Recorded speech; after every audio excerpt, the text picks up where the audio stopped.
Hello friends, welcome back to my channel Debi dot Rima. তোমরা সবাই কেমন আছো? আশা করি তোমরা সবাই খুব ভালো আছো। তো আমরাও ভালো আছি। তো দেখো বন্ধুরা, আজকে সকাল থেকেই ব্লগটা শুরু করছি। আর দেখো, আজকে নতুন একটা বেডশিট বের করেছি। এই নতুন বেডশিটটা আজকে পেতে নেব বিছানায়। ওই সেদিন যে বাজার থেকে কিনে নিয়ে এসেছি না, বললাম যে খুব পছন্দ হয়েছে, কোলবালিশের কভারের সাথে কিনে নিয়ে এসেছি। তো এই বেডশিটটাই নিয়ে এসেছি। এটা কিন্তু রেড আর হচ্ছে তোমার হোয়াইটের মধ্যে, বুঝলে তো। কিন্তু দেখো কেমন যেন কালারটা এখানে মেরুন মেরুন আসছে, কিন্তু খয়েরি খয়েরি, কিন্তু না, একদমই রেড। দারুণ দেখতে, সামনাসামনি তো দেখতে খুব সুন্দর। তো দেখো বন্ধুরা, আমি কিন্তু চাদরটাকে পেতে নিয়েছি বিছানায়। আর দেখো, এখন বালিশ কভারগুলোকেও লাগিয়ে নিচ্ছি। আর বালিশ কভারগুলো দেখো খুলে নিয়েছি, আগের যেগুলো লাগানো ছিল। দেখো রেড রেড, আমার না একটু রেডটা বেশিই পছন্দ হয়, এখন খুব ভালো লাগে বেশ রেডটা। আর বিছানার বেডশিট হলে না হোয়াইট কালার খুব নোংরা হয়ে যায়, হোয়াইট খুব ভালো লাগে, কিন্তু হোয়াইট আমি খুব কম কিনি, জানো তো, হোয়াইট কিনিই না। কিন্তু তবুও দেখো, এটা রেড আর হোয়াইটের মধ্যে কিনেছি, মানে যেটা শুধু হোয়াইট থাকে না, ওটাও আমার খুব ভালো লাগে, বেশ কিনবো একটা। দেখা যাক কবে কেনা হয়। একদম কোলবালিশের কভার দুটো সেট থাকবে, একটা কিনবো। তো দেখো বন্ধুরা, এদিকে দেখো আমার কিন্তু বালিশ কভারগুলো ঢোকানো হয়ে গেছে।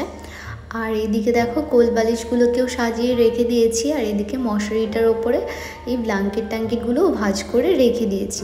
আর এদিকে দেখো আমার ফাইনাল লুকটা কিন্তু এরকম এসেছে আমার বেডের। তো এদিকে দেখো বন্ধু বলছি, এদিকে দেখো বন্ধুরা, এদিকে না আলনাটাও অগোছালো হয়ে আছে। তো দেখো, আমি ভাবছি যে আলনাটাকে গুছিয়ে নিই, তোমাদের সাথে অল্প একটু শেয়ার করছি, শুধু নাইটিটাই ভাঁজ করা। তার আগে অনেকগুলো জামা কাপড় ভাঁজ করেছি, আলনাটাকে গুছিয়ে নিয়েছি।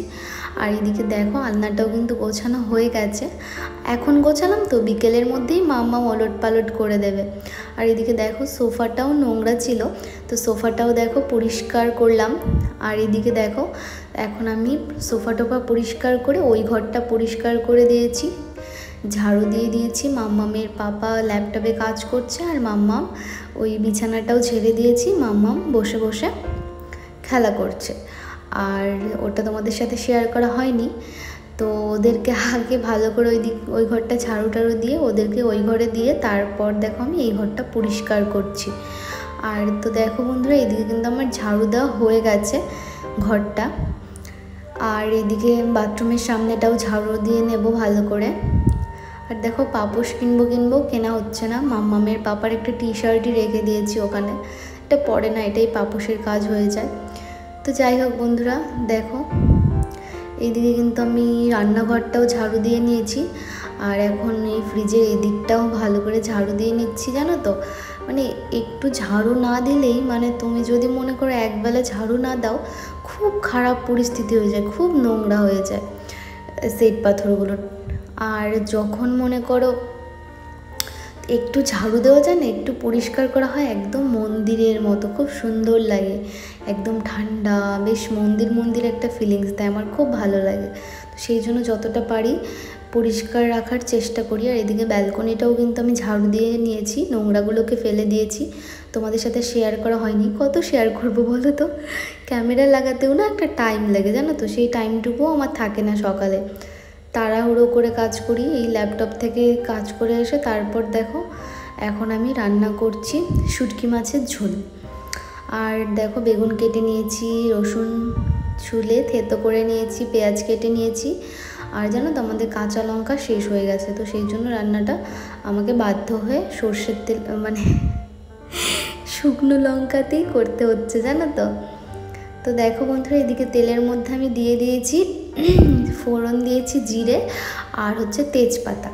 তো জিরে তেজপাতা দেওয়ার পর দেখো এখন আমি দিয়ে দিচ্ছি রসুন, থেতো করে রাখা রসুনটা ভাজা ভাজা হয়ে গেছে, পেঁয়াজ দিয়েছি, পেঁয়াজটা একটু ভাজা ভাজা হয়েছে, এখন দিয়ে দিলাম আলু। তো কেটে রাখা আলুগুলো ছোটো ছোটো করে কেটে রেখেছি, আলুটা কিন্তু কাঁচা কাঁচা, ঠিক আছে, কোনো সেদ্ধ টেদ্ধ করিনি। তো আলুটা কাঁচা কাঁচা বেশ। এখন নুন আর হলুদ দিয়ে আলুটাকে ভেজে নেব।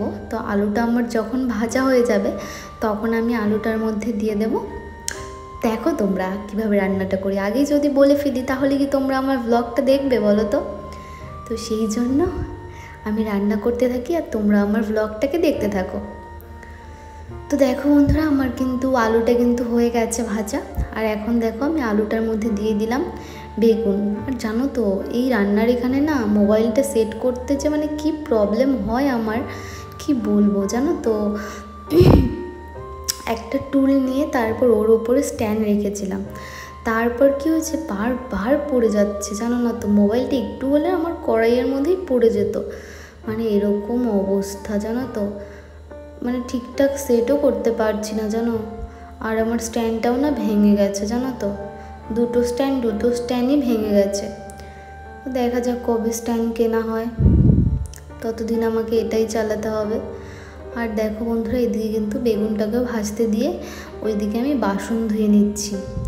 মানে আমার না একদমই ভালো লাগে না, আমি রান্না করতে করতেই বাসনগুলো সব ধুয়ে নিই, যতগুলো বাসন জমে একদম ধুয়ে নিই। আর এদিকে দেখো এসে দেখছি একদম মানে ভাজা ভাজা হয়ে গেছে। যদি আমি এখনই না উল্টে দিতাম তাহলে পুড়ে যেত। তো দেখো বন্ধুরা, এদিকে একটু মশলা করেছিলাম, জিরে, তারপর মৌরি সস, আর হচ্ছে শুকনো লঙ্কা, আদা টাদা কিছু দিইনি, ঠিক আছে। আর হচ্ছে কাঁচা লঙ্কা দিয়েই করি আমি রান্নাটা, তো আজকে কাঁচা লঙ্কা নেই সেই জন্য শুকনো লঙ্কা বাটা দিয়েছি। আর দেখো এখন একটু দিয়েছি চিনি দিলে না সবজিটা বেশ ভালো হয় জানো তো, মানে সব কিছু একটু গলে গলে যায়, মানে সেদ্ধটা খুব সুন্দর হয়, তো সেই জন্য চিনিটা দিলাম। তো আমি একটু ভালো করে কষিয়ে নেব এখন আলু বেগুনটাকে একটু মশলার সাথে ভালো করে কষিয়ে নেব। আর দেখো এখন আমি চলে গেছি জল নিতে, যে জলটাকে রেডি করে রাখি, জল দিতে হবে, তো সেই জন্য জল দিতে চলে গেছি। আর ওইদিকে দেখো গ্যাস জ্বালিয়ে দিয়েছি, এখন গ্যাসের মধ্যে আমি দিয়ে দেব ভাতটাও বসিয়ে দেবো, ঠিক আছে। আর দেখো গ্যাসের আগুনটা কিন্তু লাল লাল হয়ে গেছে, মানে যখন এরকম হয় তখনই বুঝতে পারি যে আমাদের গ্যাস শেষের দিকে, খুব তাড়াতাড়ি গ্যাস শেষ হতে চলেছে। তো এদিকে দেখো শুটকি মাছটা ভাজা করে রেখেছিলাম, ঝোলের মধ্যে দিয়ে দিয়েছি। তো দেখো বন্ধুরা ফাইনালি এদিকে করেছি পেঁপে আর হচ্ছে শসা দিয়ে একটা ভাজার মতো মাম্মামের জন্য, ঠিক আছে। আর মেশিন আছে না ওই যে কুড়িয়ে কুড়িয়ে যে রান্না করে, তো কুড়িয়ে তারপর জলটাকে ফেলে দিয়ে তারপর রান্না করেছি। আর এদিকে দেখো মানে পেঁপে ঘন্ট বলতে পারো, ঠিক আছে। আর এদিকে শুটকি মাছের ঝোলটা কেমন হয়েছে কমেন্ট করে জানিও, দারুণ টেস্টি হয়েছে খেতে। আর এদিকে দেখো বন্ধুরা খাওয়া দাওয়া করে তবুও আমার কাজ শেষ হচ্ছে না জানো তো, অনেকগুলো জামা কাপড় জমে গেছে, মানে ওই বেডশিটটা চেঞ্জ করলাম, তো বেডশিট, মাম্মামের জামা, মাম্মাম তো দিনে 5টা-6টা জামা চেঞ্জ করে, তো গরমের মধ্যে ঘেমে যায়, তো সেই জামা কাপড়গুলো আমি আর না ধুয়ে রাখি না। তো দেখো বন্ধুরা এদিকে আমার নাইটি, জামা, মাম্মামের, পাপার হাফ প্যান্ট, তারপর হচ্ছে টি শার্ট সব ধুয়ে দিচ্ছি। মানে আমি যেদিন ধরি না সেদিন যা যা থাকে সব একদম ধুয়ে দিই। তো দেখো আজকে সেই হিসাবে কিন্তু কম জামা কাপড়ই ধুয়ে দিচ্ছি, কারণ আমি যখন ধুই তখন তো 3 বালতি 4 বালতি না হলে ধুই না। আজকে ভাবলাম যে একটু জমে গেছে তো একটুই ধুয়ে দিই, 1 বালতি হয়েছে 1 বালতিই ধুয়ে দিই। অত চাপ নিয়ে লাভ নেই গো, অত প্রেশার নিলে না পরে আমার মানে টেনশানে আমার মাথা ব্যথা করে। আমি কদিন থেকে না কি জানি হয়েছে আমার জানো তো, আমি একটুও টেনশান করতে পারছি না, মানে যে কোনো বিষয় নিয়ে যদি আমি একটু টেনশান করি না আমার মাথাটা না মানে মাথার বাঁ দিকটা এত ব্যথা করে, মানে কি বলবো আর, খুব ব্যথা করে, খুব মানে খুব। তো সেই জন্য অত টেনশন নিতে পারি না। তো যাই হোক এদিকে বেশি টেনশন করলে আমি পাগলি হয়ে যাই জানো তো। তো এদিকে দেখো আমি কিন্তু জামা কাপড়গুলো আগে এভাবে নিচ্ছি, তোমরা কে কে আমার মতো এভাবে জামা কাপড় দাও কমেন্ট করে জানিও, ঠিক আছে। আমার যেমন মনে হয় ওরকম করে ধুয়ে দিই, ধোয়া দিয়ে কথা, ঠিক না বলো? সে যেমন করেই ধুই না কেন ধোয়া দিয়েই কথা, পরিষ্কার হওয়া দিয়েই কথা। তো এদিকে দেখো এদিকে জলের মধ্যে, আর আমার নাইটিটা একদম ভিজে গেছে, কিন্তু আমি স্নান করব সেই জন্যই নাইটিটাকে ভেজাচ্ছি, নয়তো ভেজাতাম না। আর জানো তো আমি যদি জামা কাপড় ধুই না, আমার না যেই নাইটিটা পরে থাকবো একদম ভিজেই যায়, জানি না কেন আমার এরকমই হয়। জামা কাপড় ধুতে গেলে আমার জামা কাপড়ে এই অবস্থা হয়। বাসন ধুতে গেলে আমার জামা ভিজে যায়, জানো তো। জানি না কেন, যখন বাসন ধুই তখন আমার জামা ভিজে যায়, যখন আমি জামা কাপড় ধুই তখন আমার জামা ভিজে যায়। যদি আমি টুলের মধ্যে বসে ধুই না, তবুও আমার জামাটা ভিজে যায়, জানো তো। আজকে তো নিচে বসে বসেই ধুয়ে দিচ্ছি। আর এদিকে দেখো, তো জামা কাপড়গুলো আমি একটু একটু ধুয়ে রেখে নিচ্ছি। এখন এই জলটাকে ফেলে দেব। তো আর অনেকগুলো সার্ফ দিয়েছিলাম, জানো তো। দেখো এদিকে আমি ফেলে দিলাম জলটা। তো এখন আবার জলটা ভরতে দেব। আর এখন একবারে দেখো, বালতির মধ্যে বেডশিটটাও ছিল ভেজানো, বেডশিটটা ঢেলে নিলাম। বালতিটা একটু ধুয়ে নেব, বালতিটা ধুয়ে রেখে দেব। আর এই বালতির মধ্যে আমি এখন যেগুলো ধোবো একদম ফাইনাল ধোয়া ধুয়ে একদম রেখে দেব।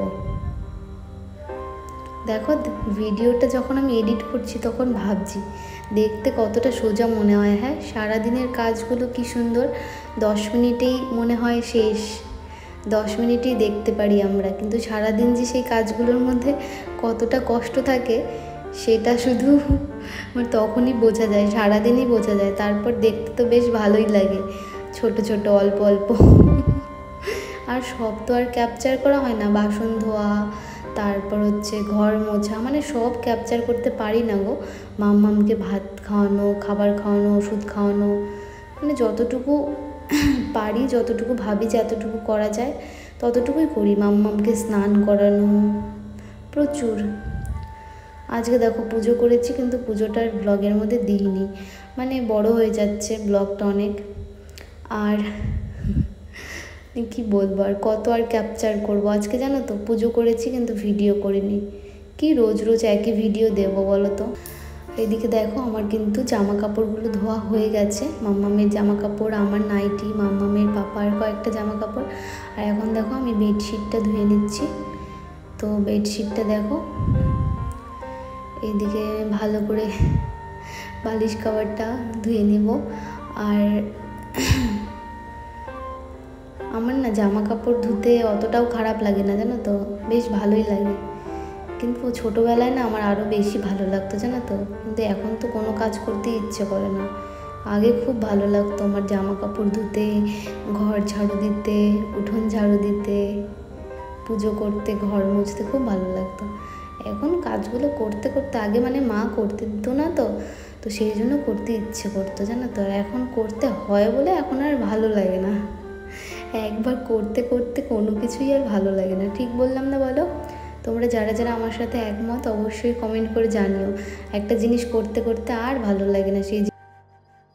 আজকের ব্লগটা এখানেই শেষ করছি। সবাই ভালো থেকো, সুস্থ থেকো, টাটা, বাই বাই।